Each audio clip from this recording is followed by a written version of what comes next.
Okay, this is kind of overdue.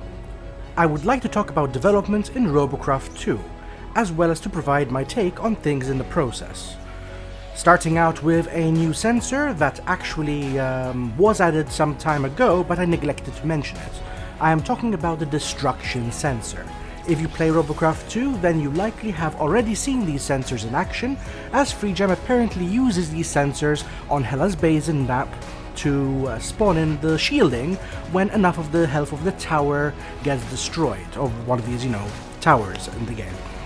It has been suggested that this sensor can be used to activate things like ejector seats or other actions on a bot that might help out in a given situation. With that being said, it does seem like a very niche part and would likely prove more useful when we players eventually get our hands on the in-game map editor. That could be fun, as things spawn in when something gets damaged or destroyed. Now, one other thing that a part like this makes me think about is how nice it would be for the option of an on-display representation to exist. Imagine having one of these linked to, for instance, all 6 lasers on your build, and a display widget along the edge of your screen, helping you keep track of the status of your weapons. Maybe another one for movement parts. Perhaps allowing a player to add a name tag or an icon for the purpose. Further down the line, perhaps. Next up, it bears mentioning again that Freejam have begun working upon tank tracks for the game. The original thought seems to be that Freejam intend on these being modular and configurable by players to allow for different shapes, but considering that they are doing away with independent, functional engines, wheel rigs and wheels, in favor of what are effectively self-powered wheels, I'm not so sure as to how customizable one could expect the final track designs to be. Presuming that Freejam will be wanting to streamline the process while also including a degree of customization, it is my view that they should consider a variable CPU cost customizable part so as to allow players to determine the overall length, depth, the width of the track, also the option to have connection points on one or both sides of the track. Perhaps with single-side connection tank tracks having a bonus in overall toughness, so as not to discourage tank-like looking bots. I admit that it would be cool if one could do that thing where tanks on television go over cars and crush them beneath them, perhaps applying steady damage based on bot mass and perhaps time. Next up, Freejam have been working on a bunch of tweaks to Robocraft 2 based on feedback and observations on the outcomes of the latest closed testing that took place in December. Aside from planning to streamline the wheel-related parts, they are making changes to the Hela's Basin map, tweaking the terrain for improved access. Also, a new structure for base defense that will require player control so as to be operated, which will likely be replacing the automated towers that we've seen thus far. I personally think that it will be interesting to see how players whom can recall to a switch plate in the blink of an eye will react, considering that too many players in Robocraft 1 cannot even be bothered to sit on circles to capture points in Battle Arena or even defend them. It will be interesting to see how Freejam amps up the allure of this new defensive feature without making facing these features too difficult of a prospect. However, during recording, Freejam did in fact release a sneak peek as to how these would operate, and it does seem that they've chosen to opt for an overpowered or potentially overpowered structure that would be foolish to pass up if one has the prospect of using it. I'm not sure how this is going to work out overall, but we'll see during future testing. More subtle changes will include a fix to a situation where plasma weapons could penetrate the fusion reactor shield, even when the fusion tower wasn't yet exposed, as well as improved loading times with an approximate 45% reduction in loading times for test mode in Hela's Basin expected, or thereabouts. Another thing that Freejam is considering is to take a leaf out of Robocraft 1's playbook and ensure that every player finds themselves on the blue team. The reason why this is so is because during closed playtests, a bunch of players found themselves shooting at red players and features even when they themselves were on the red team. This is an understandable reason, but it is my view that it would be preferable for the user interface features to help remind the player as to what color team they are on. Things like a different colored crosshair, having the enemy team names always be white for consistency, more team color themed user interface features, including the recall option at the bottom right of the screen, perhaps introducing a team color slot, and maybe even play a mildly unpleasant sound when shooting at friendlies or friendly structures. These are just alternatives. Perhaps players should just set their team color to whatever and have them see their whole team by their preferred team color. So if I were to, for example, set my team color to blue and my teammate were to set their team color to red, then we would see our teams by our chosen color on the client side. And also client side, we would see the enemy team in an appropriately different color, regardless of the enemy player's choice, although perhaps, based upon the enemy's choices in general. It'll just be a little confusing if an opponent enthusiastically declares "Go Team Blue" even as you roll out with a, by your perspective, blue team. I'm fairly certain that any confusion would be outweighed by the personalization gained. Before moving on, another part is being removed. It is the case that FreeJam will be scaling back on weapons, lasers and plasma, such that only the long variants of these weapons shall remain. It seems that FreeJam intends on, at least initially, aiming to maintain only the one weapon model for each weapon type. Doing so has several advantages. For one thing, it means that each weapon in Robocraft 2 will be designed to be more different from each other than the weapons in Robocraft 1, with all of their tiers, have for the most part been. It also means that it would be easier for cosmetic variants of the various weapons to be catered for, without need to worry about different tier variants. And speaking of tiers, this may also be seen as an indication that FreeJam intends on stepping away from tiers having a physical impact on bot balance. While there is nothing wrong with classifying bots, Robocraft 1 has shown us that there are consequences to attributing a non-superficial worth to the tier level of a given part, not least of which being the splitting of the player base into different tiers of matchmaking, which, to be fair, was also not helped by the game modes being designed with static rather than dynamic team sizes in mind. However, I am straying from topic and there remains much to be spoken about.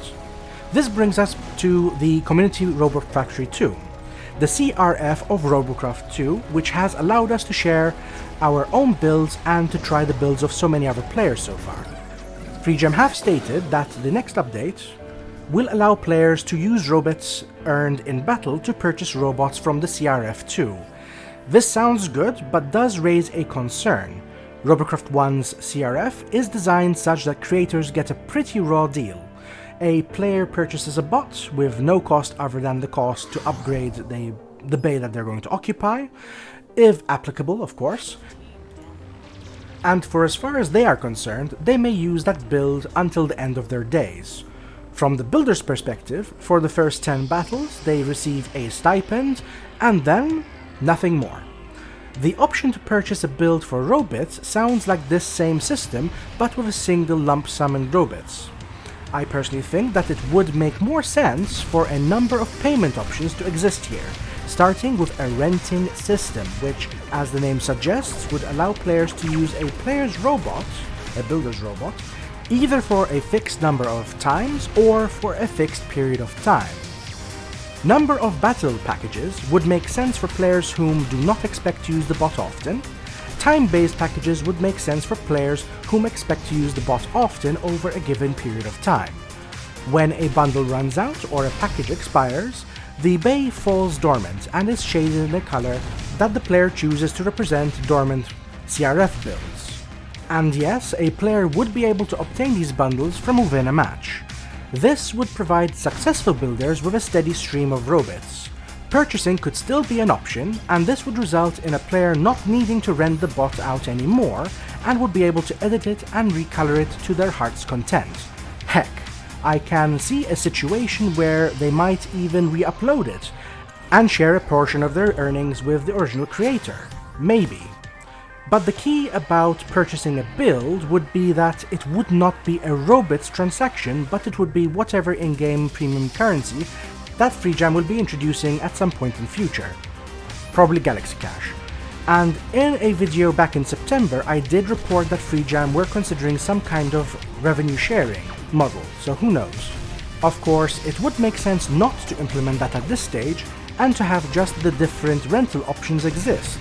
Purchasing would be a matter of convenience and superior customization after all. Should FreeJam go down this route, then it would be good for a reset feature allowing players to restore the originally purchased bot to be an included feature, as that will revert plenty of instances of annoyance and regret as newer and even experienced players botch trying to modify the build. Speaking of bays and customization, next up, FreeJam has revealed their plans concerning build colors in Robocraft 2. For those building their own bots, FreeJam intends on releasing the full color spectrum. This is surprising news, as in Robocraft 1, a staple feature of premium accounts was the inclusion of access to a higher number of colors. And in Robocraft 1, Premium only provides a less restricted fixed set of colors. As such, this sounds like another case of Robocraft but better. However, there is more to the story. While builders will be able to access the full color spectrum, they will only have 6 color slots that may be used on any given build, which means that a build won't be able to include more than 6 different colors based on the information received so far. Now, to be fair, 6 color slots is more than enough for players making battle-worthy bots. It is common for most bots to include no more than 2 or perhaps 3 colors. However, Robocraft 1 has shown us that there is a thirst in the hearts of the more artistically inclined among us to push the boundaries of what can or cannot be made in Robocraft. 6 colors may cut it for some artistic purposes, but certainly not all. As such, what I think is likely going to happen at some point in the future is that FreeJam will introduce a premium account just as it did with Robocraft 1, and that one of the benefits of such a premium account will be the ability for builders to use more color slots than the free-to-play player would, as in more than 6. This I feel would be a reasonable prospect, and I ask you to keep this in mind as I continue to share this news with you. You will have noticed that every time that I mentioned access to colors, I always referred to builders. This is because FreeJam has also revealed a palette system for non-builders. Remember how builders can use up to 6 different colors on a build? Well, these 6 colors correspond to the 6 palette colors of the new palette system that FreeJam are looking into adding. An advantage of the palette system is that it shall likely be quick and easy to apply. A disadvantage is that a player downloading a bot would not have access to the full color spectrum and would need to choose among the color palettes available. It is also unclear as to how flexible or otherwise the palette system is going to be. If one were to, for instance, download a cute anime girl bot from the CRF2 and wanted to apply the, for example, Forest Poison palette to the bot, only to find that the color of the bot's skin is set to a green color, would players have the flexibility to change around the palette so that a skin color from the palette can be chosen? There are 2 ways that this could be done. One would be allowing players to rotate the palette, which is certainly a lot better than nothing, but perhaps a better way to go about this is to allow players to plug palette colors into the bot's color slots independently. This plugin system would be especially useful when buying bots built by premium players with, for example, 12 total color slots, as a free-to-play player could plug a single palette's color palette into the 12 slots, while a premium player could plug the colors of 2 color palettes, for instance, into it. These little measures can go a long way to increasing the flexibility and effective depth of the coloring system. Well, that was a very colorful topic. Let us talk more customization options as revealed by the developers.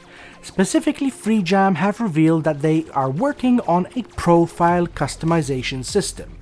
First of all, FreeJam intends on allowing players to select a game-specific display username, which will be especially nice for players who might have chosen an unfortunate username in past that they aren't particularly proud of or are otherwise tired of. Secondly, FreeJam are aiming to introduce a restricted design avatar system.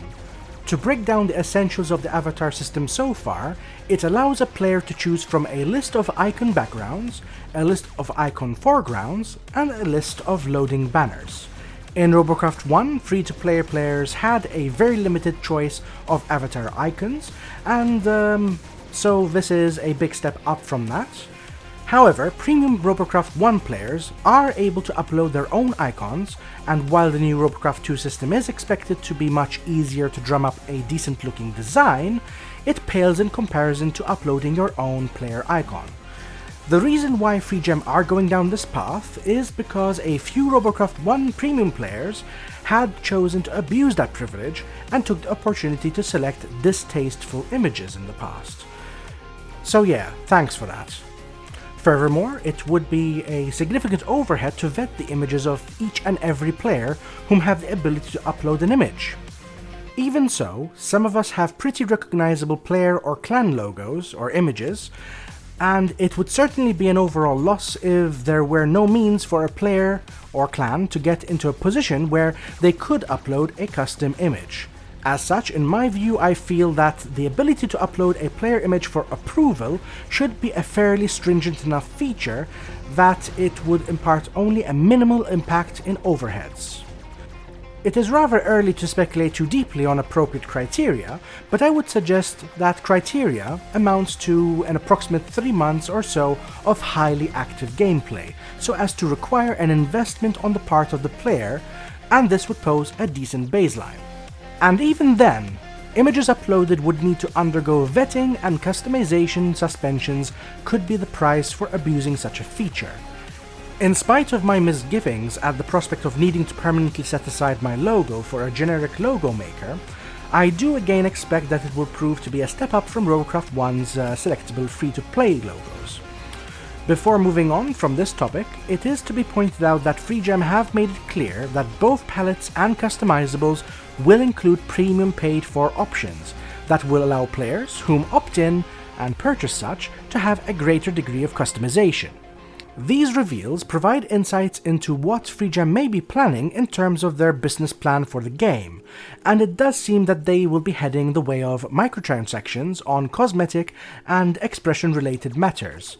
It is likely only a matter of time before we see a RoboPass system being introduced, but that will likely be at a later point in development.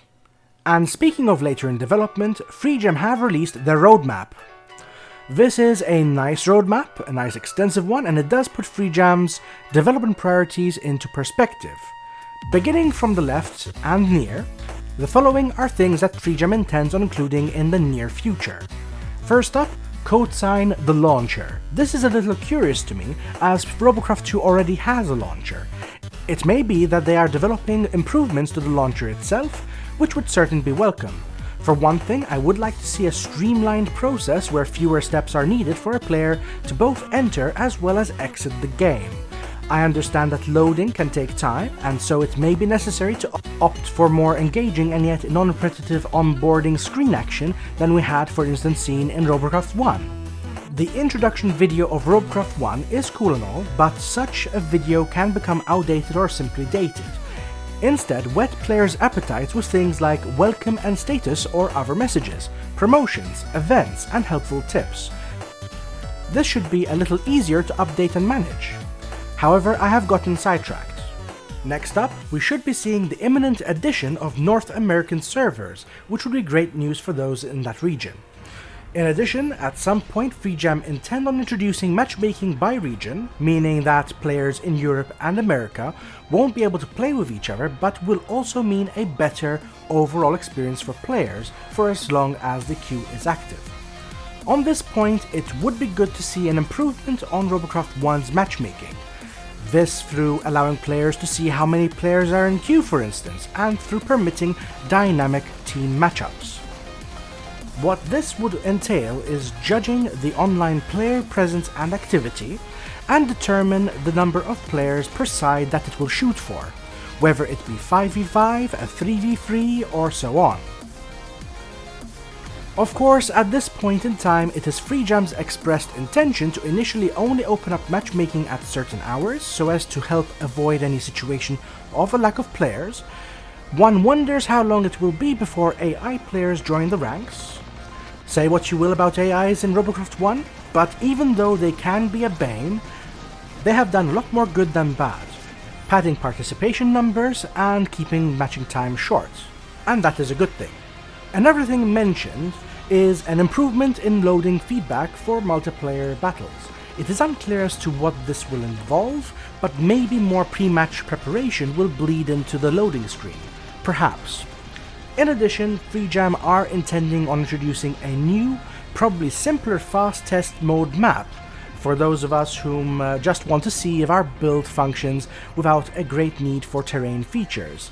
With any luck, this new map will have self-damage turned on, so that players can damage test their creations. In terms of robot and pilot parts and features, as mentioned before, FreeJam will be merging engines, wheel suspension rigs, and wheels into a single powered part. Also, FreeJam mentioned the introduction of a new glow paintable material, which likely means that the material will take whatever color is applied to it and make it a luminescent version of itself. This will be interesting to see, and while it was my guess that this material was going to be lighter in nature, it turns out that this will simply be a glowing variant of the Moderonium material. Lastly, for the short-term features, FreeJam slate the ability for players to download bots from the CRF2, and I have already covered my thoughts on this earlier. Okay, I hope you're strapped in, as that was just the stuff coming soon. There are various features that FreeJam have slated as being in development, and I shall go over these now. Aside from fixing bugs, updating the Unity version, and optimizing the average frames per second in test mode, much of the features mentioned here are quality of life improvements, and that's a good thing. Dynamic matchmaking music is the first thing mentioned, and this seems to be aimed at having music provide players hints as to how far along matchmaking is progressing. This sounds very interesting, and additionally to this, I would suggest that FreeJam considers having user interface elements for matchmaking pulse at a dynamic rate so as to encourage players to get into matches, just so long as it is a feature that can be tuned down or up from options. A second multiplayer map is expected, and I'm going to go out on a limb here in guessing that this shall be a Neptune or other ice-related map, which would be very interesting to see. Not that anybody would likely balk at a second Mars map. Now keep in mind that FreeJam made it clear that on-map features like the towers of Hela's Basin were map-specific, and that other maps could have different feature mechanics to shake up the formula. So I'm pretty curious to see what FreeJam is cooking up. Maybe we'll see a glimpse of Robocraft 1 style capture points or something entirely different. Build mode features that are in development include the aforementioned expansion of colors for builders to incorporate the full color spectrum. Also, the much anticipated feature of mirror mode. From the start and even before Robocraft 2's development, me and other players have drilled on the importance of this feature, and so it is very good to see that it is finally actively in development.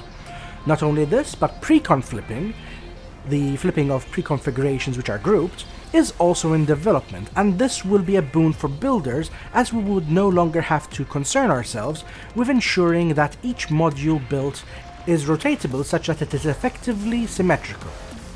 No undo feature yet, but the time savings that a good mirror mode will bring is ridiculous enough that I'd be happy to see it come sooner than undo. On the robots and pilots features and parts front, FreeJam are working on a smaller wheel variant and mount. While this is certainly nice to see, I do wonder if it might make more sense for the existing parts to undergo scaling. One way I'd go about this is to introduce the notion of variable CPU cost dependent on the properties of the wheel, where such properties include and are not limited to the diameter of the wheel, the thickness of the tire wall, the width of the wire, the functional texture of the tire, the size of the spring suspension, the size of the mounting connection, and, since engines have been rolled into them also, the amount of power invested in the wheel. The result should be a highly customizable wheel part, and then FreeGem can offer partial, such as tire only, or full cosmetic alternatives. This would require texture mapping, presuming UV mapping is applied, to be significantly larger than would be necessary with the smaller variant of the wheel, most likely, but mitigative savings can be had through not needing to load in as many textures. And since FreeGem are also working on tank tracks, perhaps a similar approach could be taken here, with elements of what I had already mentioned prior. That covers the features in development. From here on out, I shall be speaking of things that FreeGem considers to be future desirables. I shall also be delving into my initial thoughts on these. Aside from general optimizations on the online infrastructure front, FreeGem have plans to bring Asian servers online so that those of us in the East may also partake of the game. That would bring the number of server regions online up to 3. Developer-side maintenance mode will likely result in an easier implementation of updates going forwards. The ability for the game to backfill disconnected players. Being able to reconnect to a match would definitely be good, but also good as an alternative would be allowing players to hot drop onto ongoing matches to leave their mark.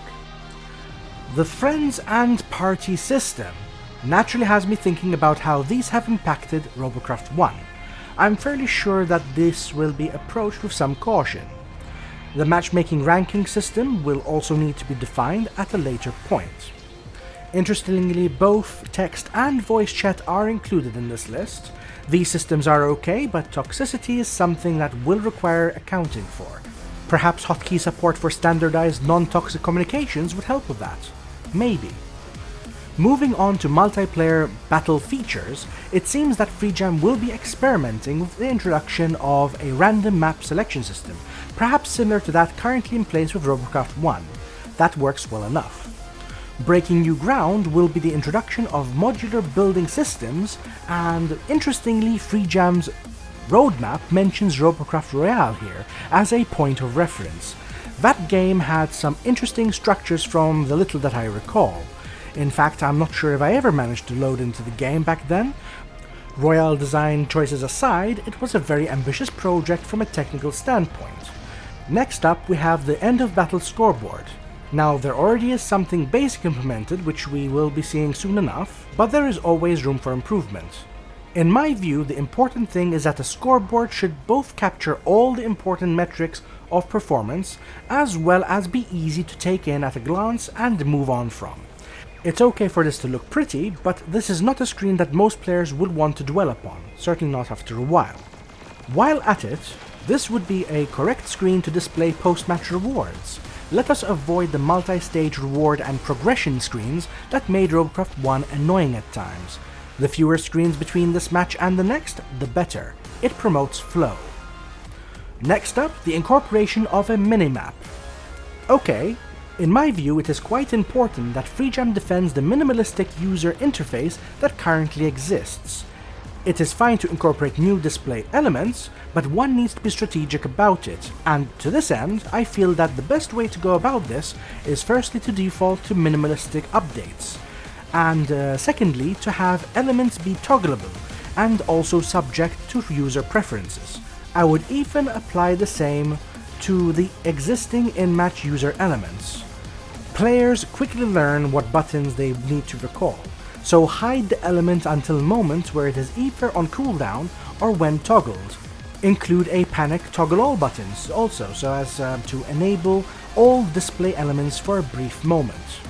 And as for the minimap itself, have it be something that fades and slides in from the side, automatically becoming translucent after a few seconds of being active.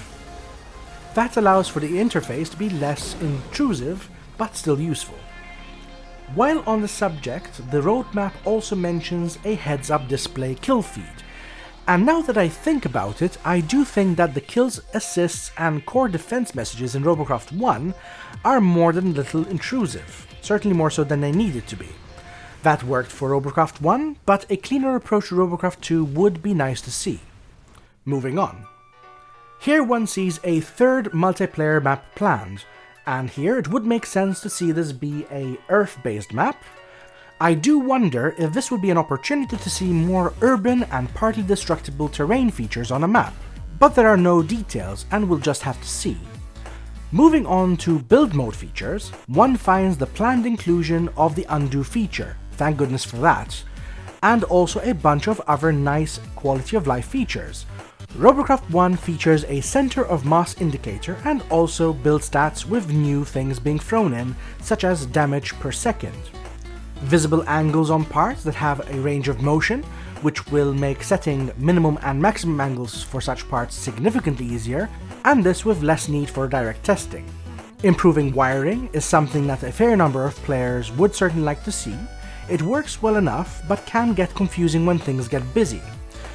Interesting also is the mention of improving of tweaked stats, and I presume that this may take the form of incorporating the shift or control keys on a keyboard to set different granularities in modification sliders. Leaving build mode behind, and speaking of the future of robots and pilots features and parts, there are a fair few to speak of here. Firstly, a new kind of aim joint that combines the features of both the existing aim joints, so both rotation and angle being manipulated through the one part. It is to be expected that this shall likely be more expensive than either of the other parts, as well as perhaps more fragile, but not necessarily so. I do also wonder whether such a part may find a use other than pointing a weapon. We will need to wait and see. Next up, we find a teaser for a tank-focused heavy weapon, and I'm going to be guessing that this will be a 120 CPU gun with a long interval but a large and fast bullet that penetrates layers of armor, similar to but more dangerously than a Robocraft 1 rail, there being no pilot seat to destroy in the current Robocraft 1. Moving on to another part, this time a further movement part in the form of hover blades. It will be interesting to see how these operate and how they will stack against wheels. One would imagine that hovers will be fully strafe capable and pretty fast, but also very drifty and not particularly tough. How they will interact with the terrain will also be interesting to see.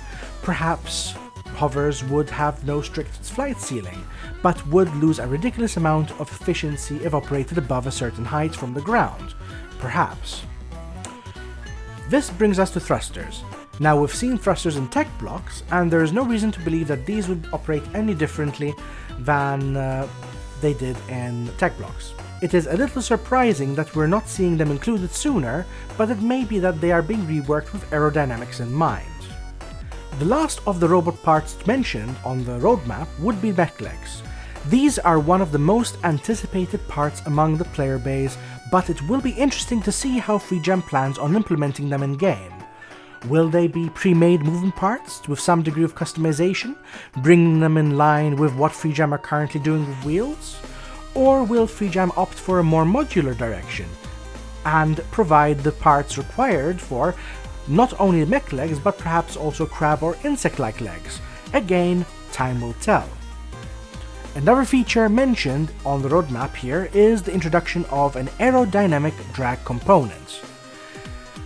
Now, I do not know how FreeGem intend on implementing this, but perhaps one of the simpler ways would be to identify the horizontal angularity of the first part of a bot's cross-section in a given direction and to apply the sum of that to the drag value of a given atmosphere at a given altitude, and determine the amount of resistance in that way.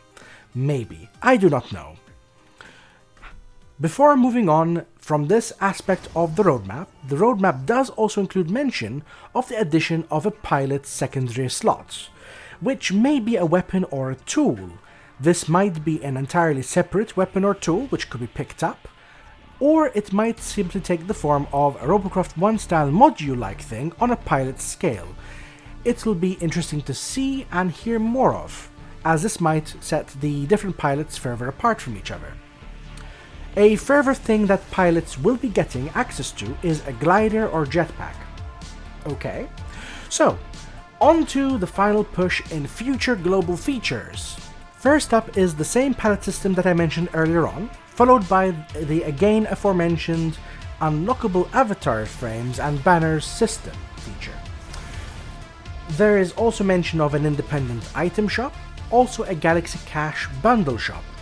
Okay, now this could mean that FreeJam intends on having separate free and premium shops, in which case it would make sense to place them in separate tabs on the same shop page, and to have players need to pass through the premium shop to get to the free shop. Just make sure that both shops look integrated enough that one doesn't mind passing through. A bonus here is that saves the UI button space on a higher level. Next up we have battle experience, rewards and leveling up. Now, I know that it is normal for a game to have leveling system, but here I need to ask, what truly is the point of leveling in a game like Robocraft 2? There is no sign of a tech tree, and so there is no tech points to speak of, and so what's the point of leveling? Really. I recall somebody once mentioned that Robocraft 1 would be a better game if it were treated like a beat-em-up game, where players start out with access to all the parts from the start.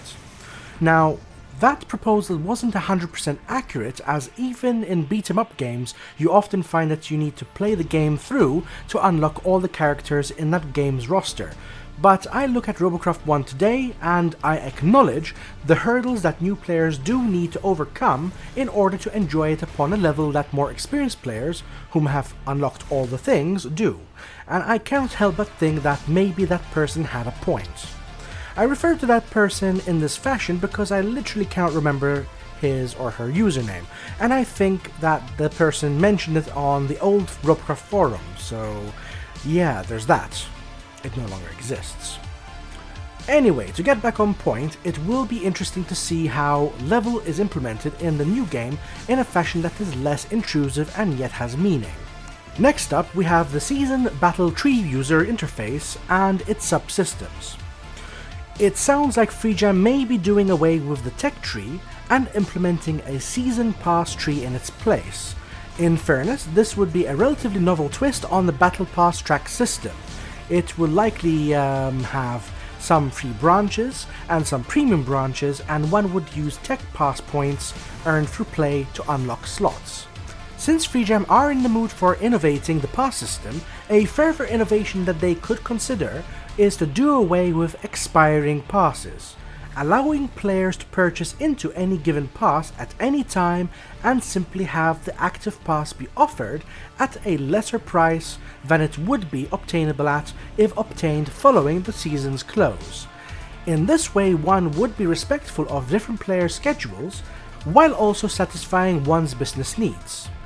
We've seen hints of several monetization angles so far, but surprisingly no mention of premium accounts. Perhaps that will come later. A further thing mentioned is that of a league system, one which will probably be built upon the previously mentioned matchmaking ranking system. It has been a long while since Robocraft 1 had a league system, and I am curious to see what a competitive scene in a slower paced Robocraft might look like. Other things mentioned: special event maps and objectives, localization and gamepad support. With regards to the last of these, it'll be interesting to see how FreeJam manages to make available all the features of Robocraft 2 to gamepads without impeding upon the keyboard and mouse experience. So, that is the roadmap. If you're watching this video shortly after it goes live, then you should know that within the next few days, Sunday specifically, FreeJam will be conducting another playtest, an open playtest this time round. The choice of conducting this on a Sunday initially had me confused, but then I was like, time zones, and it all made sense.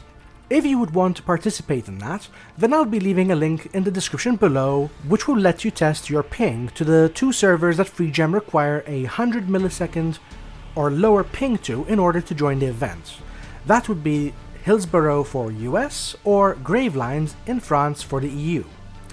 The universal time for the playtests will also be on the Robocraft 2 Discord's announcement channel page, and so you'll want to check that out to make sure you don't show up too early or too late. So that's all the news that I have for you for the moment.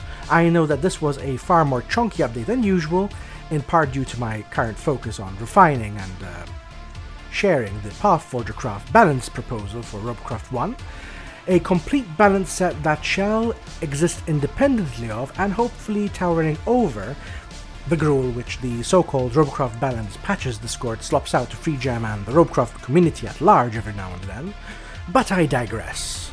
So, with all that said, this all now comes back to you and your thoughts. How do you feel about the user interface and user experience of Robocraft 2?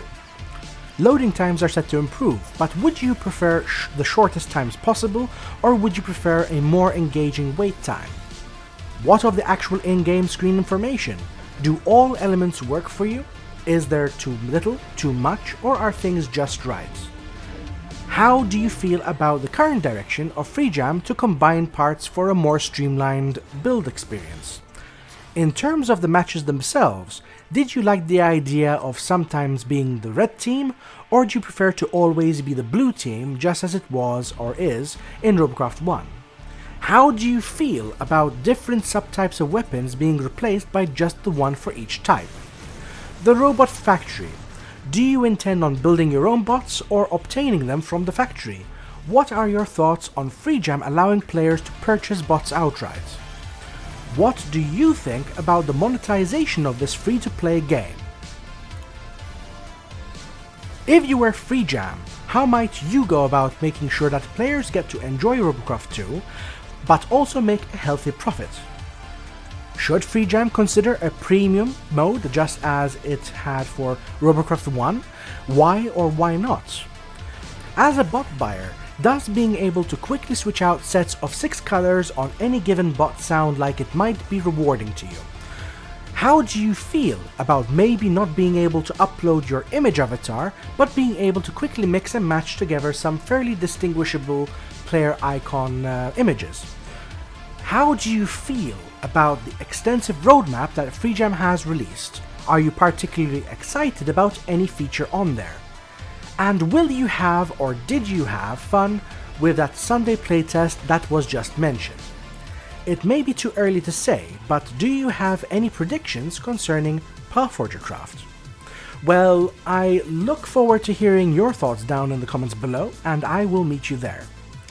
And of course, thank you for watching.